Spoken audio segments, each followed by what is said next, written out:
নমস্কার, আশা করি সবাই ভালো আছেন।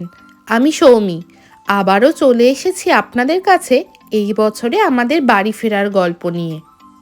দিনটা 17ই জানুয়ারি 2025।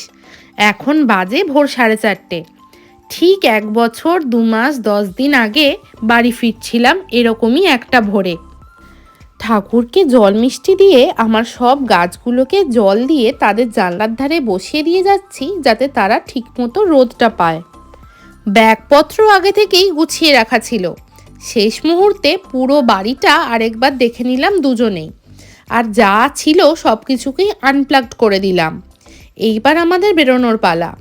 আমাদের পাশের বাড়ির দাদা, যিনি আগের বছরেও আমাদের বাড়ি যাওয়ার জন্য গিয়েছিলেন এয়ারপোর্টে ছাড়তে, তিনি এবছরেও যাচ্ছেন আমাদের এয়ারপোর্টে ছাড়তে। ঠিক ভোর 5টায় আমরা বেরোলাম। বাইরে তখন কনকনে ঠান্ডা আর ঘুটঘুটে অন্ধকার।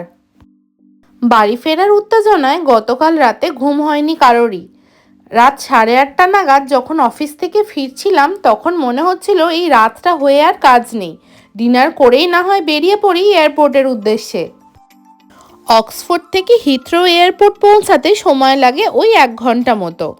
এর মাঝে এই নানা রকম গল্প আড্ডা। আর যে দাদা আমাদের নিয়ে যাচ্ছেন সেই দাদার বাড়ি হচ্ছে রোমানিয়ায়। সেখানকার রাস্তাঘাট, নানা রকম ঘোরার জায়গা, তার সাথে আমাদের দেশের নানা রকম ঘোরার জায়গা, কলকাতায় পাওয়া যাওয়া নানা রকম খাবার দাবার, ঘোরার জায়গা, এইসবের গল্প করতে করতে 1 ঘন্টা যে কোথা দিয়ে শেষ হয়ে আমরা এয়ারপোর্টে পৌঁছে গেলাম বুঝতেই পারলাম না।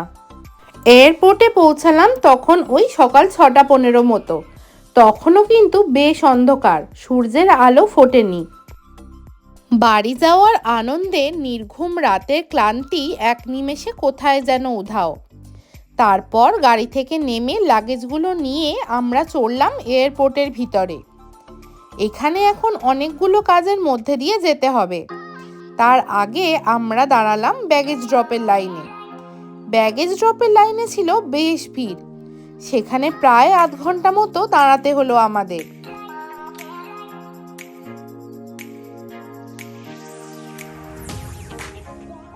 আমাদের লাগেজ ড্রপ করা হয়ে গেছে। এবার আমরা সোজা যাব সিকিউরিটি চেকিং এর জন্য।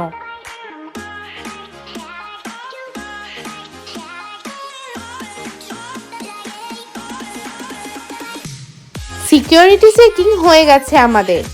এরপর আমার সবথেকে পছন্দের কাজ হচ্ছে এয়ারপোর্টের ভিতরে আমার যতগুলো পছন্দের শপ আছে তার কিছু কিছু ঘুরে দেখা। তবে ভোরবেলা বেরিয়েছি তো এবার একটু চা কফি দরকার, তাই গিয়ে বসলাম কোস্টা কফি ঠিক সেই জায়গায় যেখানে 1 বছর 2 মাস 10 দিন আগে বসে অপেক্ষা করছিলাম বাড়ি যাওয়ার ফ্লাইটের।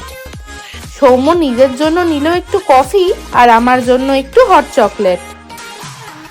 আগামী 14 ঘন্টায় 7 সমুদ্র 13 নদী পার করে আসছি আমার নিজের দেশ, নিজের শহর, নিজের ঘরে।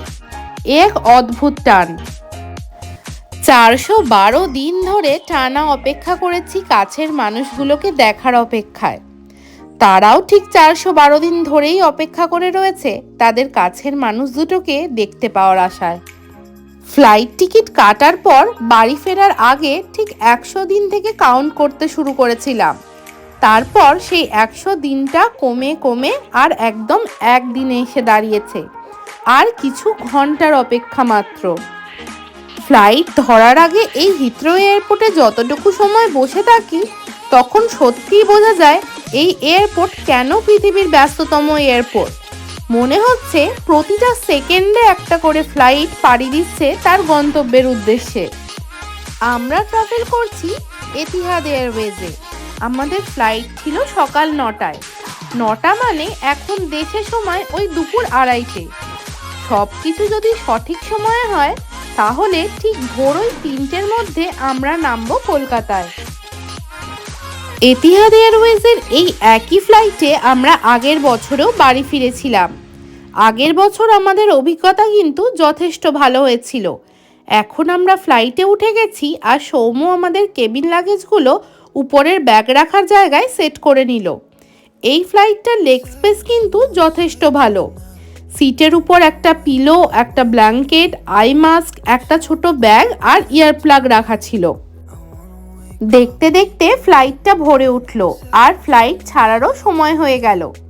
এয়ার হোস্টেসরা সকল প্যাসেঞ্জারদের সেফটি বেল্ট, অক্সিজেন মাস্ক কিভাবে ব্যবহার করতে হয় এবং এমার্জেন্সি সিচুয়েশনে কিভাবে এমার্জেন্সি ডোর ব্যবহার করতে হয় সেগুলো সব দেখিয়ে দিলেন। এইবারে আমাদের দিকে যে 3 জনের সিট ছিল, আমার আর সৌম্যর পাশে যে 3 নম্বর সিটটা ছিল তাতে কোনো প্যাসেঞ্জার ছিল না। দেখতে দেখতে ফ্লাইট তার রানওয়ে দিয়ে ছোটা আরম্ভ করলো। এই সময়টা বেশ উত্তেজনার। এই বিশাল জোরে ছুটতে ছুটতে এই এত বড় ফ্লাইটটা যে কখন পাখির মতো হুশ করে আকাশে ডানা মেলবে সেটা কিন্তু একটা দারুণ ব্যাপার।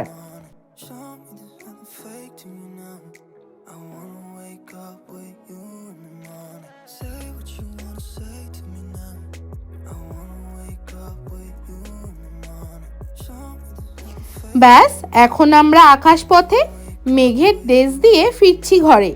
এখান থেকে আবুধাবি পৌঁছতে আরও 6.5 ঘন্টার মতো সময় লাগবে। যেখানেই ট্রাভেল করি না কেন এই উইন্ডো সিটটা ছাড়া পুরো জার্নির মজাটাই যেন নষ্ট। তা সে আমাদের কালনা পান্ডুয়া 13 নম্বর রুটের বাস কিংবা হাওড়া বর্ধমান মেল লাইনের ট্রেন হোক বা লন্ডন থেকে কলকাতা আকাশপথে ওড়াই হোক না কেন, এই উইন্ডো সিটটার প্রতি ভালোবাসা আমার বরাবরই একটু বেশি। হলিউড বলিউড মিলিয়ে অনেক রকম সিনেমা ছিল, তবে খুঁজতে খুঁজতে রকি আর রানী কি প্রেম কাহানি এই মুভিটা, যেটা আমার অর্ধেকটা দেখা হয়েছিল, ভাবলাম সময় পেয়েছি যখন পুরোটা দেখে নিই। দেখতে দেখতে খাবার চলে এসেছিল। খাবারে ছিল baked chicken with mashed potato, quinoa আর নানা রকম ভেজিস দেওয়া একটা salad, raspberry cheese cake, bread butter আর সাথে নিয়েছিলাম একটু ফ্রুট জুস। খাওয়া দাওয়া হয়ে গেছে, আরও 3 ঘন্টা মতো উঠতে হবে। দেখলাম ইরফান খানের হিন্দি মিডিয়াম মুভিটা রয়েছে, শুরু করলাম সেটা দেখা। এখন যে দেশের উপর দিয়ে উড়ে যাচ্ছি সেখানে সন্ধে হয়েছে। ফ্লাইটের আলো নিভে গিয়ে এই যে আলোটা জ্বালিয়ে দেওয়ার পর পরিবেশটা সৃষ্টি হয় সেটা আমার খুব পছন্দের। জানলা খুলে দেখলাম যেন মনে হচ্ছে রামধনু সাগরে ভাসছি। আবুধাবিতে এখন ওই সন্ধে 7:30 মতো বাজে। আবুধাবিতে নামবো আমরা ওই রাত 8টার দিকে। আমাদের পরের ফ্লাইট আবুধাবি থেকে কলকাতা, সেটা রাত 9:05-এ। ফ্লাইট থেকে নিচে দেখা রাতের আবুধাবি শহর অদ্ভুত সুন্দর। একটা ঝকঝকে সোনালি রূপালি রঙের আলোয় পুরো শহরটা মোড়া। নেমে পড়েছি আবুধাবি এয়ারপোর্টে। এখন আমরা যাচ্ছি আবুধাবি থেকে কলকাতার ফ্লাইট যে গেটে ছাড়বে সেই দিকে। আমাদের হাতে সময় একদমই বেশি ছিল না। আগের ফ্লাইট থেকে নেমে এই ফ্লাইটে আসতে মোটে 1 ঘন্টা সময় ছিল। আমরা পৌঁছাতেই 10 মিনিট মতো বসেই বোর্ডিং চালু হয়ে গেল। আমরা ফ্লাইটে উঠে পড়েছি আর কেবিন লাগেজগুলোও তোলা হয়ে গেছে। আমার এই সিটটাও পড়েছে উইন্ডো সিট, আর এই উইন্ডো দিয়ে বাইরের লাগেজগুলো কিভাবে ফ্লাইটে তোলা হচ্ছে সেটাই দেখছিলাম। দেখতে দেখতে ফ্লাইট ছেড়ে দিল, আবারও ফ্লাইট ছুটতে আরম্ভ করলো রানওয়ে দিয়ে। এই রাতের আবুধাবি শহরটা কি যে অপূর্ব সুন্দর লাগছিল সে আর বলার অপেক্ষা রাখে না। আর 4 ঘন্টা আকাশে ওড়া, তারপরেই নামবো কলকাতায়। আবুধাবি থেকে কলকাতার এই ফ্লাইটটার অভিজ্ঞতা খুব একটা যে ভালো সেটা বলবো না। এই ফ্লাইটের লেগ স্পেস যথেষ্ট কম, একটু লম্বা চওড়া মানুষজনের বসতে কিন্তু বেশ অসুবিধা হবে। তাছাড়া এই ফ্লাইটটা বাচ্চাদের জন্য যথেষ্ট বোরিং, এখানে এন্টারটেনমেন্টের কোনো রকম ব্যবস্থাই থাকে না। দেখতে দেখতে রাতের খাবার চলে এলো। এই খাবারটা কিন্তু সত্যি খুব সুন্দর ছিল। গরম গরম জিরা রাইস, তার সঙ্গে নানা রকম ভেজিস দিয়ে মুগ ডাল আর পালং পনির। সৌম্য ননভেজ নিয়েছিল, তাই পালং পনিরের জায়গায় বাটার চিকেন ছিল।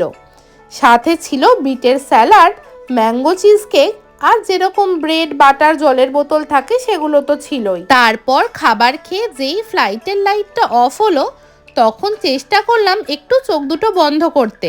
ঘুম হলো না, তবে আরও 2 ঘন্টা কেটে গিয়ে যখন ফ্লাইটের জানলা খুলে কলকাতার আলোটা দেখতে পেলাম, দুজনের মুখে এক রাস হাসি। ঘড়িতে বাজে ওই রাত 2:40 মতো। বাড়ি এসে গেছি তো। তারপর ফ্লাইট থেকে নেমে ইমিগ্রেশন প্রসেস কমপ্লিট করে লাগেজ কালেক্ট করে বেরোলাম এয়ারপোর্টের বাইরে। তখন বাজে ওই ভোর 3:30 মতো। তারপর এয়ারপোর্টের বাইরে বেরিয়ে ট্যাক্সি ধরে একদম সোজা বাড়ি। ভোর হয়ে গেছে, তাই দক্ষিণেশ্বর ঢোকার ঠিক আগেই একটা ছোট্ট চা বিরতি নিলাম দুজনেই। কতদিন এই মাটির ভাঁড়ের চা প্রজাপতি বিস্কিট থেকে দূরে পড়ে রয়েছি বলুন তো। দেখতে দেখতে দক্ষিণেশ্বর, উত্তরপাড়া, কোন্নগর পার হয়ে একদম সোজা রিসরায় এসে পৌঁছালাম। কতদিন পর সেই চেনা রাস্তায়। বাড়িতে এসে দেখি সে তো এলাহি আয়োজন। এক রাশ ভালোবাসা নিয়ে নির্ঘুম রাত কাটিয়ে আমাদের জন্য অপেক্ষা করছে বাড়ির মানুষজন। এতদিন পর আমাদের দেখে রক্সির সে কি উত্তেজনা। এবারের গল্প এতটুকুই। অবশ্যই আমাকে জানাবেন আমাদের বাড়ি ফেরার গল্প আপনাদের কেমন লাগলো। আপনারা সবাই ভালো থাকুন, সুস্থ থাকুন, আমাদের সাথে থাকুন।